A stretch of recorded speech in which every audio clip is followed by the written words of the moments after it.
Hello friends, स्वागत है आप सभी का हमारे यूट्यूब चैनल यूएलपी मैथ्स वर्ल्ड पर। तो हम लोग पढ़ रहे थे वेक्टर, और वेक्टर के लास्ट वाले वीडियो में हमने सेक्शन फार्मूला पढ़ाया था और उसका हमने एक्सटर्नल डिवीजन का आप लोगों को करने के लिए दिया था। ठीक है, तो उस पर दो छोटे छोटे क्वेश्चन आराम से कर लेते हैं भाई। अप्लाई करना आपको मालूम ही है, बट हम क्वेश्चन करा देते हैं, फिर हम उसके आगे की चीज़ें पढ़ेंगे। तो जैसे क्वेश्चन ऐसे दे दिया जाए कि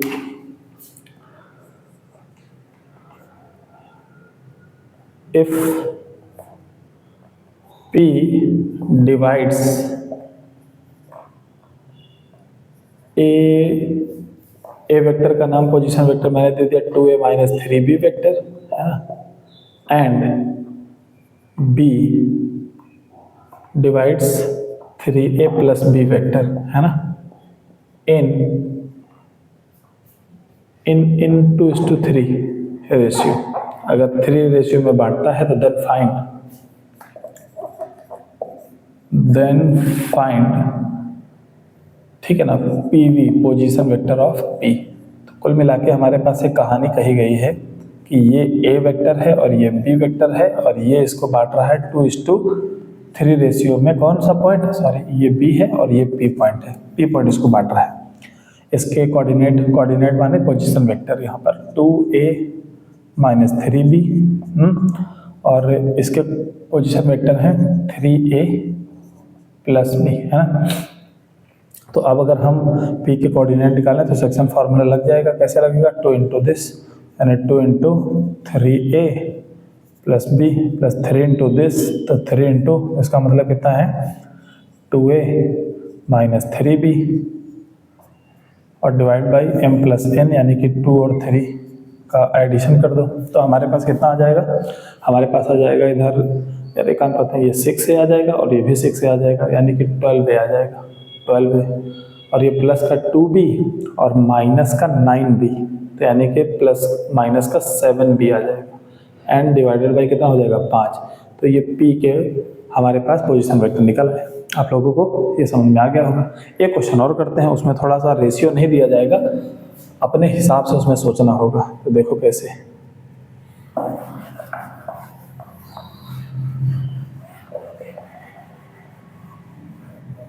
देखो क्वेश्चन है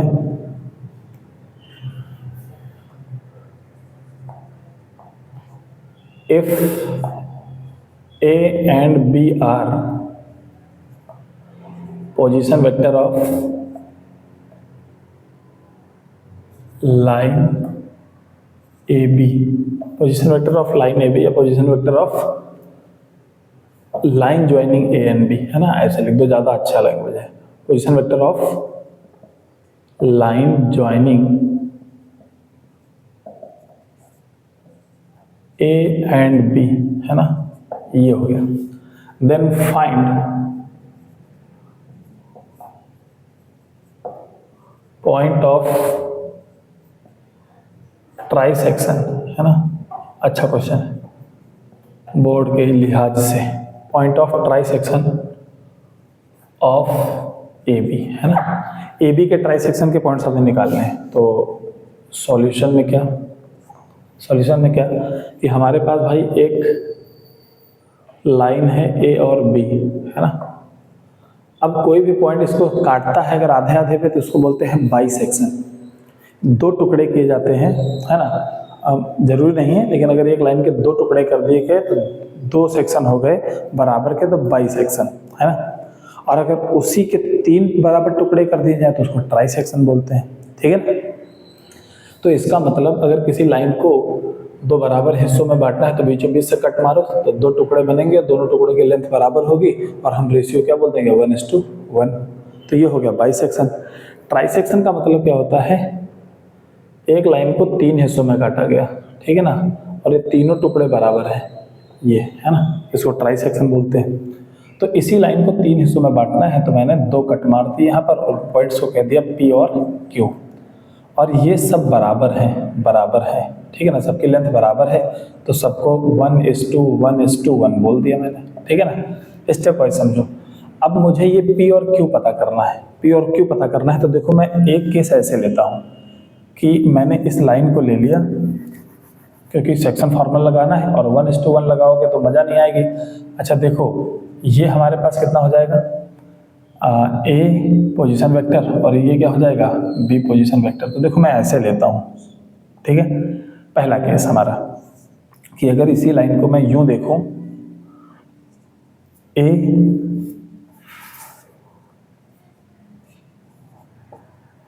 और बी यहां देखूं, बी, और फिर मैं सीधे बी देखूं और बीच वाले क्यू को भूल जाऊं थोड़ी देर के लिए, तो ये टुकड़ा कितना है 1:2, और ये पी से लगा के बी तक टोटल कितना है 1 और 1 2 है। तो क्या मतलब इस तरह से लिखूं तो समझ में आए 1:2 और इसका ये।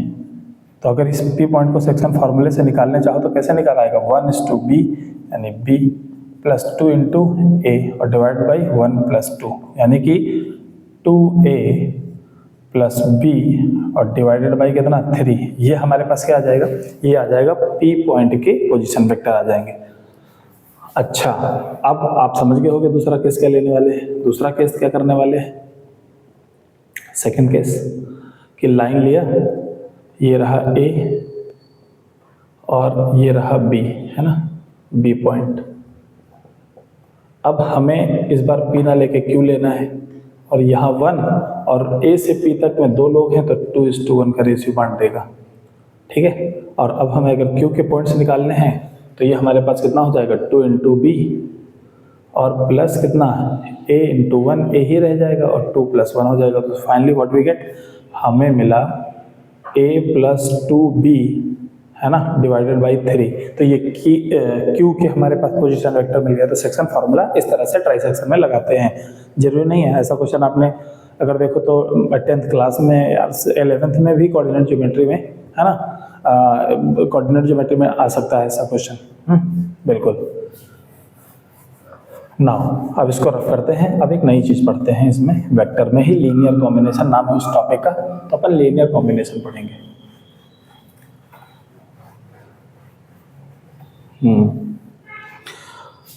लीनियर कॉम्बिनेशन, लीनियर कॉम्बिनेशन अभी बता दे रहे हैं, इन सब चीज़ों का यूज आएगा। जैसे लीनियर कॉम्बिनेशन की बात करूं तो देखो लीनियर कॉम्बिनेशन होता क्या है, जैसे मान लो 10 वेरिएबल है तुम्हारे पास, तो हमने 10 कांस्टेंट ले लिए, इन 10 कांस्टेंट को अलग अलग वेरिएबल से मल्टीप्लाई कर दिया और फिर उनको जोड़ दिया, तो वो जो समेशन मिला ना 10 लोगों का कांस्टेंट से मल्टीप्लाई करने पे, तो ऐसी चीज़ को हम लोग बोलते हैं लीनियर कॉम्बिनेशन। कांस्टेंट से मल्टीप्लाई कर करके कई लोगों को ऐड कर दिया और समेशन जो बन गया उसको हम लोग बोलते हैं लीनियर कॉम्बिनेशन। मैथमेटिक्स में ये चीज़ कहीं पर भी दिखे, ठीक है ना, वेक्टर में ही नहीं। अब 10 वेक्टर वेरिएबल के जगह कौन मिल गए, वेक्टर मिल गए। वेक्टर को हम नंबर से मल्टीप्लाई कर करके ऐड कर दिए तो वो वेक्टर्स का लीनियर कॉम्बिनेशन हो गया। आ समझ में आ गई कि नहीं आ गई। तो हम ये कह सकते हैं कि let A B and C are the vectors, है ना, वेक्टर्स एंड, अच्छा जरूरी नहीं है कि 3 ही वेक्टर लो, आप क्या कर सकते हो n वेक्टर भी ले सकते हो, A B C D dot dot dot करते करते n vectors, and x, y, z belongs to r, मतलब ये एक रियल नंबर्स होंगे। तो देन ठीक है ना, r वेक्टर को देखो मैं ऐसा लिखता हूं कि मैंने x को a से मल्टीप्लाई कर दिया तो x से बन गया, प्लस y को b से मल्टीप्लाई कर दिया तो y भी बन गया, और z को हमने c से मल्टीप्लाई कर दिया तो z से बन गया, और ये एक बन गया लीनियर कॉम्बिनेशन। और इसको मैंने बोल दिया r वेक्टर, क्योंकि कहीं ना कहीं वेक्टर को कांस्टेंट से मल्टीप्लाई करके और ऐड करते हो जब कई सारे वेक्टर्स को तो फिर एक नया वेक्टर ही तो मिलता है। लेकिन ये वेक्टर कैसे मिला है, ऊपर दिए गए वेक्टर्स को किसी न किसी कांस्टेंट से x y z जो है उनसे मल्टीप्लाई करके फिर ऐड करा गया है। तो जो नया वेक्टर बना उसको मैंने बोल दिया r, और this r can be written as this, है ना, ऐसे इस तरह से लिखा जाता है, और इस r को हम लोग बोलते हैं लीनियर कॉम्बिनेशन। सो हम ये कह सकते हैं r is linear combination, linear combination, ठीक है ना। किनका लीनियर कॉम्बिनेशन, सब ऊपर कहानी दी गई है, ठीक है।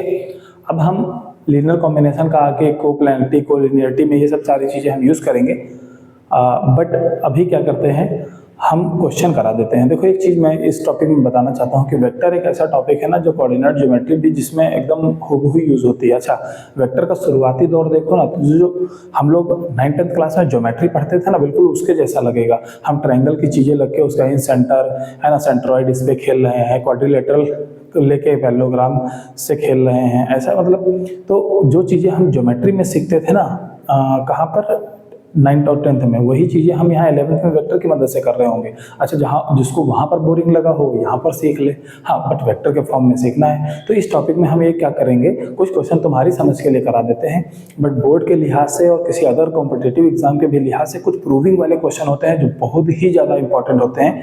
तो ये हमें क्वेश्चन के बीच में या लेक्चर के बीच में तो पढ़ाने का उतना टाइम नहीं मिलेगा, लेकिन हम जब एक बार चैप्टर कंप्लीट कर लेंगे ना, तो कुछ सुपर हिट क्वेश्चन जो हैं वो उठाएंगे, जो प्रूविंग बेस्ड हैं या फिर बोर्ड में के लिहाज से बहुत इंपॉर्टेंट है। वो सारे क्वेश्चन हम उठाएंगे एक तरफ से, और उसके 2-3 मतलब 20 से 25 क्वेश्चन उठाएंगे, और 2-3 लेक्चर्स में इस टॉपिक के खत्म होने के बाद हम आखिरी में वो वीडियो डालेंगे, जिससे आपकी बोर्ड लेवल की प्रिपरेशन तो एकदम डिक्टो एकदम 100% हो जाएगी, है ना। ऐसा करेंगे हम, ठीक है। नाउ देखो,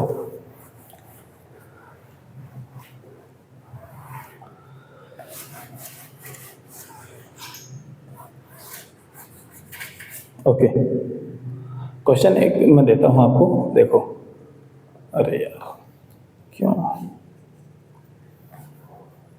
क्वेश्चन क्या है कि इफ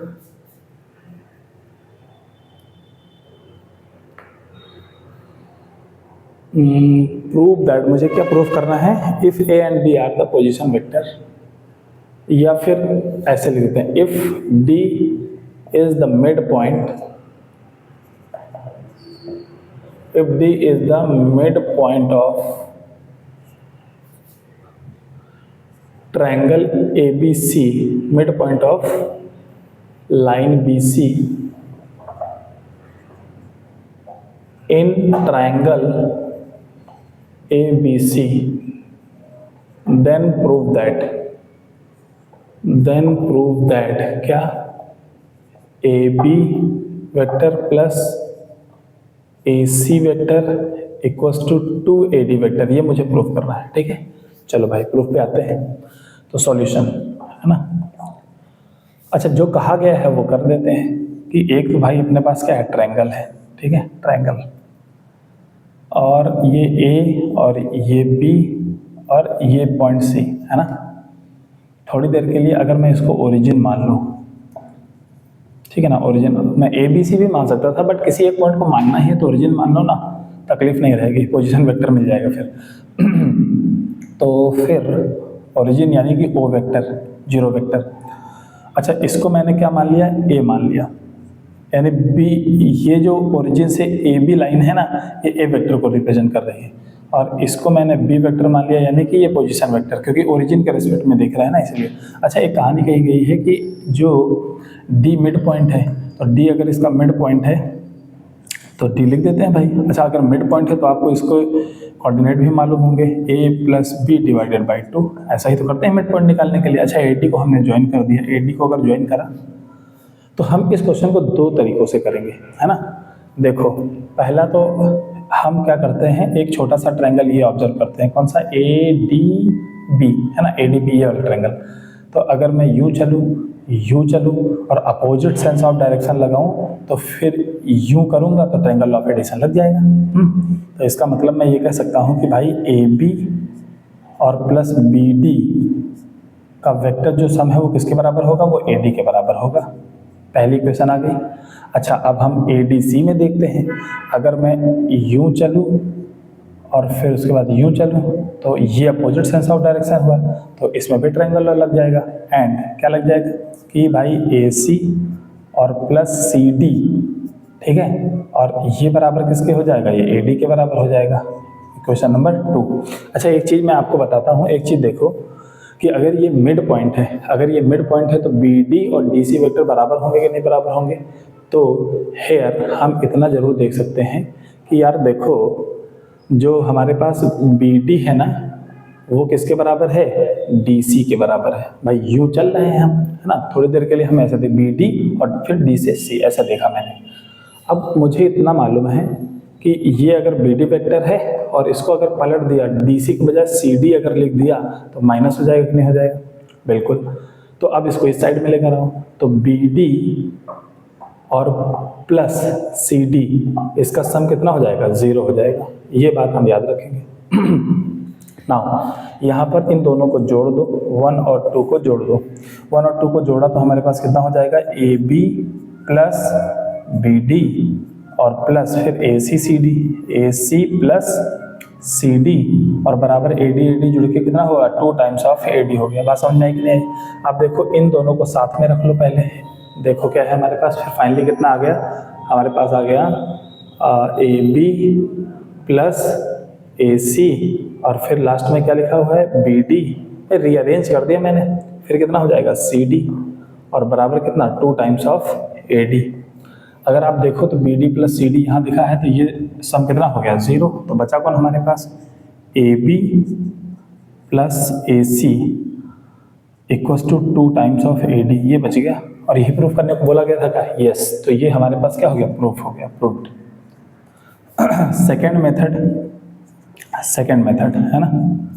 सेकेंड मेथड और भी इजी है। कारण क्या है कि अगर मुझे ये बोला गया है कि भाई ए बी निकालो और प्लस बी सी निकालो, तो मैं पहले एल एच एस लेके चलता हूँ।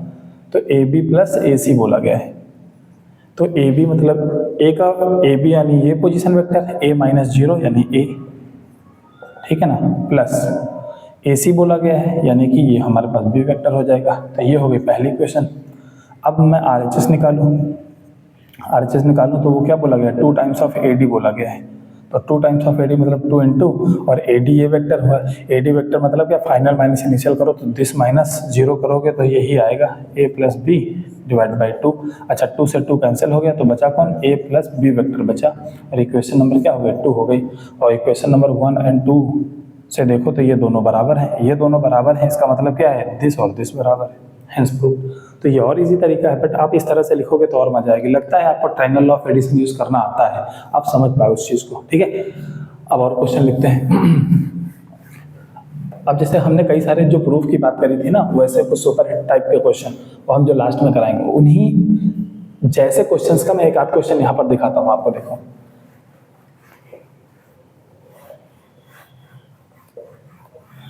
ओके, देखो क्या है, कॉस क्वेश्चन है, प्रूव दैट या फिर using vector method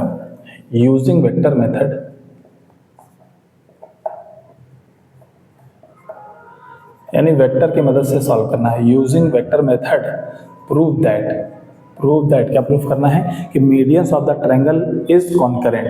prove that median of the triangle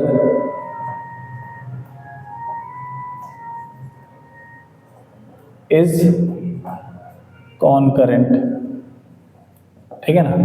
तो हमें ये प्रूफ करना है वेक्टर मेथड से कि जो ट्रायंगल्स की मीडियंस होती हैं वो कॉन्करेंट होती है। कॉन्करेंट का मतलब क्या होता है? अगर एक ही पॉइंट से कई सारी लाइनें गुजर रही हैं, यानी कई सारी लाइंस का अगर पॉइंट ऑफ इंटरसेक्शन सेम हो तो वो कॉन्करेंट पॉइंट कहलाता है। और सारी लाइंस क्या कहलाती हैं? कॉन्करेंट, एक ही लाइन से जाने वाली, एक ही पॉइंट से जाने वाली। तो ये बात अगर समझ में आई तो एक कहानी बना लेते हैं। यहाँ पर ऐसा एक ट्रायंगल बनाया, ठीक है, ए बी सी, ठीक है।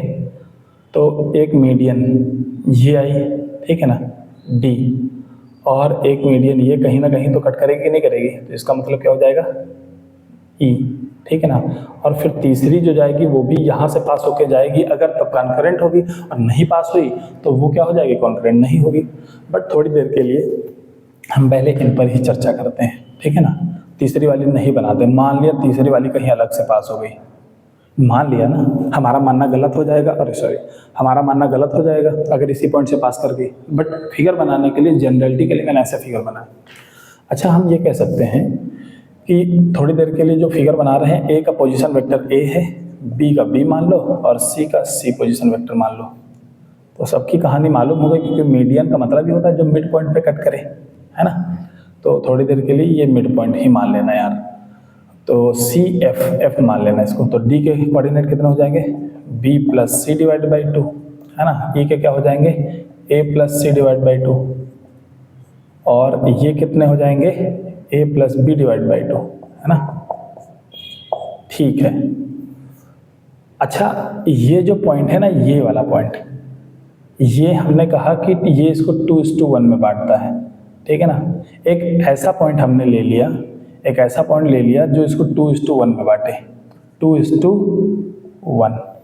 अगर 2:1 में बांट रहा है और इस पॉइंट को हमने P कह दिया थोड़ी देर के लिए, है ना, या थोड़ा G नाम दे दिया, G। तो इस G के कोऑर्डिनेट जानते हो कैसे निकलेंगे? तो G के कोऑर्डिनेट निकलेंगे, अगर हम इसका यूज़ करें तो 2 इंटू दिस हो जाएगा, 2 into B plus C divided by 2, और इंटू 1 इंटू कितना हो जाएगा, A हो जाएगा। तो 2 से 2 कट, अच्छा नीचे कितना आएगा, 2 प्लस 1 आ जाएगा। तो फाइनली कितना हुआ, A प्लस बी प्लस सी, A plus B plus C divided by 3 आ गया। अच्छा, अब मैं क्या लेता हूँ, BE लाइन को लेता हूँ और उसको भी बोलता हूँ एक ऐसा पॉइंट लेता हूँ। अभी ये एक ही पॉइंट से पास कर रहे हैं कि नहीं कर रहे हैं, बस मुझे नहीं, मैं एक सेम रेशियो को पकड़ के चला हूँ कि हर एक मीडियन 2:1 रेशियो में जो बांटे, हमें उस वाले पॉइंट को पकड़ना है, ठीक है ना। तो थोड़ी देर के लिए इस पॉइंट से नहीं भी पास कर रही है तो कहीं अलग से निकल रही है, बट पॉइंट ऑफ इंटरसेक्शन। तो मैंने क्या बोला कि अब हम एक ऐसा पॉइंट लेंगे, तो BE पर हम एक पॉइंट ढूंढेंगे जो कि 2:1 में डिवाइड करता हो, ठीक है ना। तो BE पर हमें पॉइंट चाहिए जो 2:1 में डिवाइड करता हो BE लाइन को। तो ऐसे ही कोई पॉइंट मान लिया हमने, ऐसे सपोज दैट उसको G डैश मान लिया। अब इस फिगर में उतना कुछ दिखा नहीं सकते ना, गड़बड़ हो जाएगी नहीं तो। ओके, चलो। तो अगर हम ऐसा करेंगे तो फिर इसका मतलब मुझे फिर कुछ 2:1 ऐसे बनाना पड़ेगा। तो ये चीज़ इससे मल्टीप्लाई हो जाएगी, तो 1 टाइम्स ऑफ B और प्लस 2 टाइम्स ऑफ दिस, तो 2 times of A plus C divide by 2, और ये कट गया, नीचे भी कितना 2 + 1 लिखा जाएगा। और ये फिर हमारे पास कितना आ गया, A plus C plus B, यानी कि कुल मिला के A plus B plus C divided by 3 ही आया। इसका मतलब वो जो G पॉइंट था और ये जो G डैश पॉइंट है, ये सेम है क्या? हाँ, बिल्कुल सेम है, ठीक है। तो क्योंकि सेम वैल्यू आई है, अब मैं ले लेता हूँ, हमारे पास भाई CF लाइन पे एक ऐसा पॉइंट चाहिए जो CF को 2:1 में डिवाइड करे, और उस पॉइंट को हमने मान लिया G डबल डैश थोड़ी देर के लिए, है ना। तो फिर कहानी ऐसे मिटा के मुझे CF पे डालनी पड़ेगी, यानी कि ये 2 को बोलना पड़ेगा और इसको 1 बोलना पड़ेगा, 2:1। अब क्या करेंगे, इस 2 को इससे मल्टीप्लाई करेंगे, तो ये कितना हो जाएगा, 2 into A plus B divided by 2 और प्लस 1 इंटू C करना पड़ेगा, और डिवाइडेड बाई कितना, 2 + 1 सेक्शन फार्मूला है, 2 मर गया।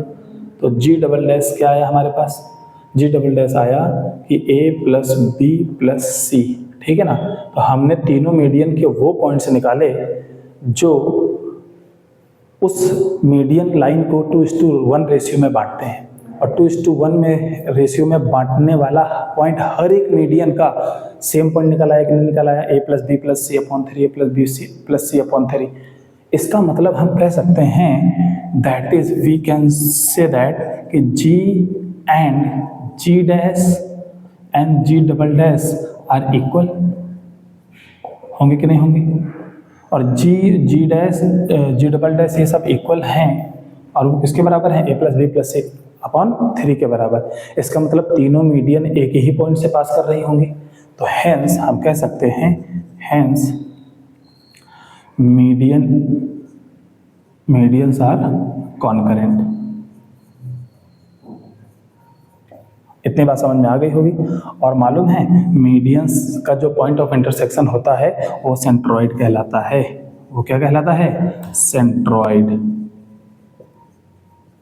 और एक तरह से ये फॉर्मूला है सेंट्रॉइड का, ठीक है ना, कि किसी ट्रायंगल के अगर ABC हमारे पास वर्टिसेस यानी पोजीशन वेक्टर दिए हों, तो सेंट्रॉइड का फॉर्मूला होता है A plus B plus C upon 3। तो ये एक हो गया क्वेश्चन, आई होप समझ में आया होगा। एक और क्वेश्चन लेता हूँ, देखो।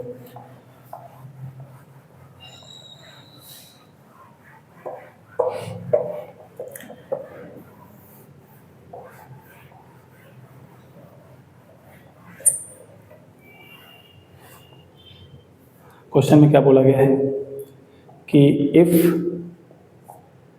G is the centroid of triangle ABC, ठीक है ना, देन प्रूव दैट। इस क्वेश्चन को आप लोग ट्राई करो, एक बार वीडियो पॉज करके ट्राई करो, देखता हूँ होता है कि नहीं होता है। जो बताया ना उसी चीज़ों को अप्लाई करना है ना। देन प्रूव दैट क्या, GA vector plus GB vector और प्लस GC वेक्टर है ना, ये इसकी वैल्यू 0, ये मुझे प्रूव करना है। तो आप लोग वीडियो पॉज करके ट्राई करो। तो हम क्वेश्चन कराते हैं भाई, आई होप आप लोगों ने ट्राई करा होगा। ठीक है, कहानी बना लेते हैं। कुछ ऐसा होगा हमारे पास, ये तो ये हो जाएगा A B और C है ना। तो इसके पोजीशन वेक्टर A B और C, और सेंट्रॉइड अगर पॉइंट होता है तो इसका मतलब मीडियन का पॉइंट ऑफ इंटरसेक्शन होता है। तो ऐसे ऐसे और ऐसे कहानी चली होगी। इसको D बोला है, इसको E बोला है और इसको F बोला है। इन सब के आपको पॉइंट्स भी मालूम हैं। तो इसके पॉइंट्स हमारे पास क्या है, mid point B plus C divided by 2, और ये कितना है A plus C divided by 2, और ये कितना है A plus B divided by 2। ये इसके पॉइंट हो गए। अब मुझे निकालना क्या है, देखो हमें क्या चाहिए, GA वेक्टर है ना plus GB vector plus GC vector, ये मुझे प्रूफ करना था। हमने LHS ले लिया, ठीक है। अच्छा ये बताओ किसी वेक्टर को लिखते हैं तो अच्छा ये हमारे पास बताओ GA, ये पॉइंट G हो गया कि नहीं हो गया, और हमें मालूम है कि G क्या है, सेंट्रॉइड है। तो पहले इसको मैं बाद में लिखता हूँ। तो अपने को एक चीज़ मालूम हो गया कि G के जो कोऑर्डिनेट होंगे वो क्या होंगे, G के जो कोऑर्डिनेट होंगे वो होंगे A plus B plus C divided by 3। भाई समझ में आया कि नहीं आया। अब हम LHS लेते हैं। तो LHS अगर मैंने ले लिया तो LHS में क्या है, GA प्लस GB और प्लस GC है ना, ये हो गया। अब इसे लेकर मुझे 0 प्रूफ करना है। अच्छा ये बताओ किसी भी वेक्टर को लिखते हैं तो ये फाइनल पॉइंट हुआ, ये इनिशियल पॉइंट हुआ कि नहीं हुआ, तो final minus initial position vector लिखते हैं कि नहीं लिखते हैं। तो चलो GA लिखेंगे तो GA में A फाइनल है और ये इनिशियल पॉइंट है, तो G में A minus A plus B plus C by 3 लिखेंगे कि नहीं लिखेंगे, है ना ये। अच्छा फिर GB को क्या लिखेंगे, GB को लिखेंगे B माइनस जी का मतलब क्या हो गया, B ये, और यानी कि B minus A plus B plus C, G को घटा दिया है ना। अच्छा उसके बाद GC का मतलब होता है C माइनस G, और G को कैसे लिखते हैं, A plus B plus C, ठीक है ना, अपॉन 3। अब बहुत लोग कैलकुलेशन में इसलिए गड़बड़ कर देते हैं, वो इसको 3 से मल्टीप्लाई करके फिर माइनस करते हैं। ठीक है वो भी तरीका सही है, बट क्यों उतना उलझने का, उतना ज़्यादा। देखो क्या, अगर हम इनको जोड़ दें तो ये क्या हो गया, A plus B plus C, ठीक है, माइनस। अब ये नेगेटिव वाले, तो सेम चीज़ को 3 बार जो है मुझे क्या करनी पड़ रही है, सब्ट्रैक्ट करनी पड़ी, तो 3 ही बार ऐड होगी कि नहीं, तो माइनस 3 टाइम्स ऑफ कितना, A plus B plus C by 3। अच्छा 3 से 3 कट गया तो सेम चीज़ है, वही सेम चीज़ घट गई, तो वो कितना आ गया बताओ, 0 आ गया। आप कह सकते हैं भाई प्रूफ हो गया, प्रूफ्ड है ना। तो ये रहा भाई क्वेश्चन, है ना। तो आई होप समझ में आया होगा, बड़े आराम से चल रहे हैं अपन लोग। आप इसको ट्राई करना, एक क्वेश्चन में से दे देता हूँ आपको, आप वो होमवर्क के तौर पर ट्राई करना, और फिर नेक्स्ट वीडियो में हम बहुत अच्छी चीज़ पढ़ने वाले हैं वेक्टर के कंपोनेंट के बारे में, कि अगर वेक्टर आप 2D प्लेन पे देखते हो तो उसके कंपोनेंट क्या होते हैं, एक्स एक्सिस के अलॉन्ग और वाई एक्सिस के अलॉन्ग, है ना, फिर उसकी कहानी, और फिर वेक्टर अलॉन्ग 3D हम देखेंगे 3D एक्सिस पे, कि अगर हम 3 डायमेंशनल दुनिया में देख रहे हैं तो एक्स वाई और जेड एक्सिस में कैसे हम ऑब्जर्वेशन करेंगे, और फिर वहाँ से वेक्टर की वो चीज़ें स्टार्ट होती हैं, ठीक है। तो हम नेक्स्ट वीडियो में करेंगे, बट इस वीडियो में हमने ये क्वेश्चन कराए, प्रूविंग कराए, और एक क्वेश्चन आपको दे देते हैं, आप ट्राई करना और कमेंट कर देना सर यस हो गया कि नहीं हो गया। बस अपने को कमेंट सेक्शन में सॉल्यूशन तो मिलेगा नहीं, आप यस नो बोल सकते हो, यस हो गया, ठीक है। अब मैं क्वेश्चन लिख लेता हूँ, कहाँ लिख रखा है यार, प्रूव दैट, ये आप क्वेश्चन प्रूव करना है। Prove that a diagonals of quadrilateral diagonals of quadrilateral bisect each other. अच्छा, सही है सही है। Quadrilateral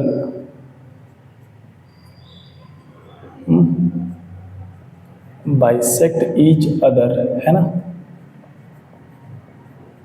bisect each other if it is parallelogram, if it is a parallelogram. ठीक है ना। तो ये क्वेश्चन आपको खुद से करना है, DIY, डू इट योरसेल्फ। तो आई होप इस वीडियो में जो भी पढ़ा है मैंने वो समझ में आया होगा। इसी के कंटिन्यूएशन में हम पढ़ने वाले हैं और नेक्स्ट वाली वीडियो में वेक्टर के 3D और 2D पोर्शन के विजुअलाइजेशन की बात करेंगे और उससे कुछ चीज़ें निकाल के हम आगे बढ़ेंगे। ठीक है, तो आज की वीडियो में इतना ही रखते हैं, बाकी बातचीत करते हैं नेक्स्ट टाइम पे। Thank you so much for watching this video. Thank you.